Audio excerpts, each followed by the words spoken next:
아버지의 빈 택시. 새벽 4시 오늘도 어김없이 눈을 떴습니다. 40년째 몸에 밴 습관이었죠.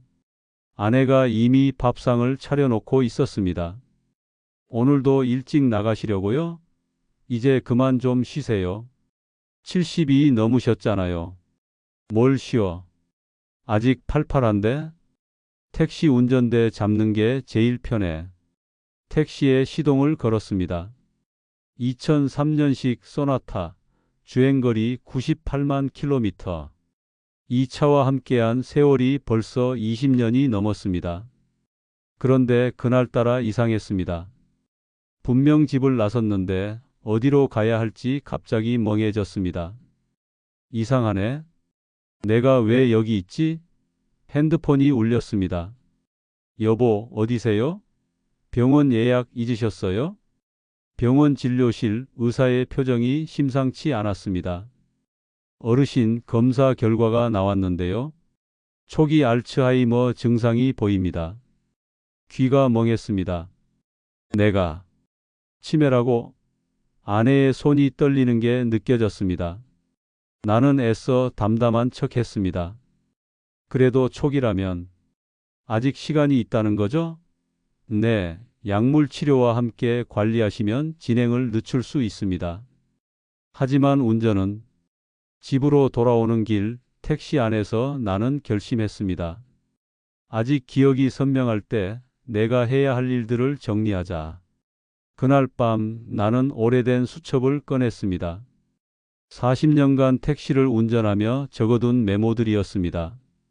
다음 날 큰아들을 불렀습니다. 아들아, 아버지가 부탁이 있다. 네, 아버지. 말씀하세요. 내 택시. 팔지 말고 그대로 둬라. 그리고 이 수첩 내가 보관해. 큰아들은 의아한 표정으로 수첩을 받아들었습니다. 아들아, 언젠가 내가 이 수첩을 펼쳐볼 날이 올 거다. 막내딸에게도 전화했습니다. 아빠, 갑자기 무슨 일이세요? 그냥 내 목소리가 듣고 싶어서. 미안하다, 딸아. 대학 때 학비 제때 못 줘서. 아빠, 왜 그러세요? 갑자기. 전화를 끊고 나니 눈물이 났습니다. 여러분, 잠깐 구독과 좋아요 한 번만 눌러주시면 더 많은 감동 실화를 전해드릴 수 있습니다. 어느 날 낯선 중년 남자가 집을 찾아왔습니다. 안녕하세요, 김 기사님. 저를 기억하실지 모르겠는데 15년 전 한강 다리에서 구해주셨던. 나는 기억이 가물가물했습니다. 하지만 그가 꺼낸 사진을 보니 조금씩 떠올랐습니다. 맞다. 그날 밤 다리 난간에 서 있던 청년. 그때 아저씨가 해주신 말씀 평생 잊지 못했습니다. 덕분에 다시 살 용기를 얻었어요. 그는 이제 성공한 사업가가 되어 있었습니다. 은혜를 갚고 싶었는데 겨우 찾았습니다. 혹시 제가 도울 일이 있다면. 도울 일이라니? 난 괜찮네. 자네가 잘 살아있다는 것만으로도. 그때 아내가 실수로 약봉지를 떨어뜨렸습니다. 알츠하이머 약이었죠.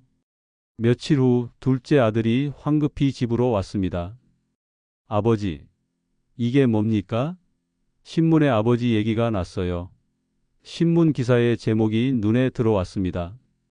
40년간 선행을 베푼 천사 택시기사 치매 투병 사실 알려져 어떻게 이런 일이.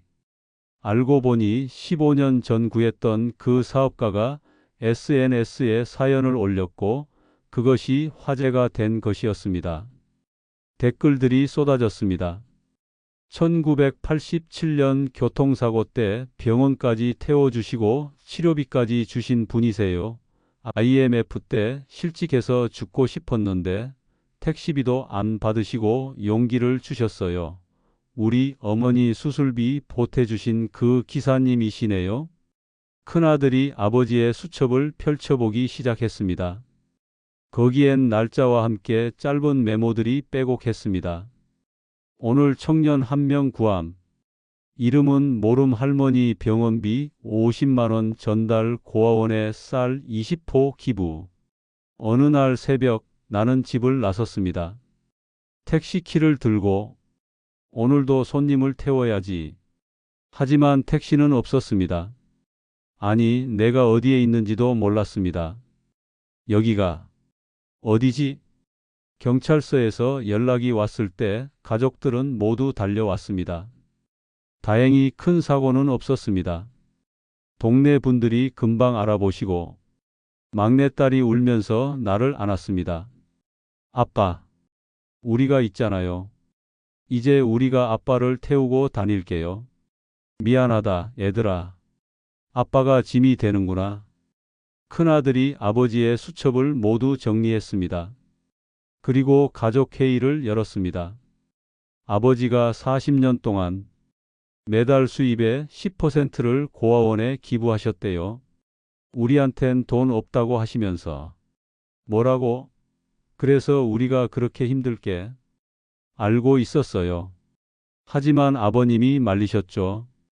자식들이 자랑스러워하면 안 된다고. 수첩의 마지막 페이지에는 이런 글이 적혀 있었습니다. 나는 평범한 택시 운전사다. 하지만 누군가의 마지막 희망이 될 수도 있다. 오늘도 한 생명을 구했다. 이름도 모른다.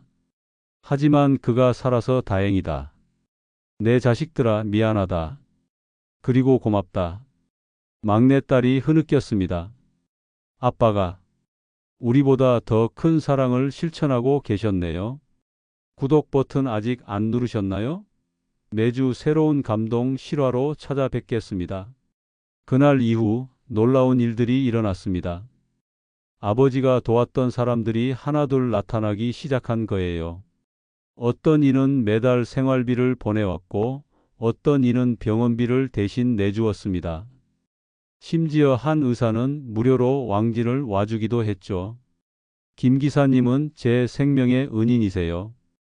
20년 전 제가 의대생일 때 학비가 없어서 자퇴하려던 걸 도와주셨거든요. 택시비 대신 장학금을 주셨어요. 1년 후 아버지의 택시는 희망택시라는 이름으로 다시 거리를 달리고 있었습니다. 큰아들이 운전대를 잡았고 수익금 전액은 치매 환자들을 위해 쓰이고 있었습니다. 아버지, 오늘도 손님 한 분 무료로 모셨어요. 병원 가시는 할머니였는데 아버지 얘기 들려드렸더니 우셨어요. 나는 가끔 맑은 정신이 들 때면 이렇게 말합니다. 택시는 사람을 태우는 거야. 목적지까지 안전하게. 비록 내 기억은 흐려지고 있지만 내가 심은 씨앗들이 꽃을 피우고 있구나. 아내가 내 손을 꼭 잡았습니다. 여보, 당신은 최고의 남편이었고 최고의 아버지였어요. 그리고 지금도 그래요. 창밖으로 서울의 노을이 아름답게 물들었습니다. 내 인생도 저 노을처럼 아름답게 저물어가고 있었습니다. 하지만 이것은 끝이 아니었습니다. 내가 평생 실천한 작은 선행들이 이제 자식들을 통해 더 큰 사랑으로 이어지고 있으니까요. 아들아, 손님을 태울 때는 항상 그 사람의 인생을 태운다고 생각해라. 오늘도 희망택시는 서울 거리를 달립니다.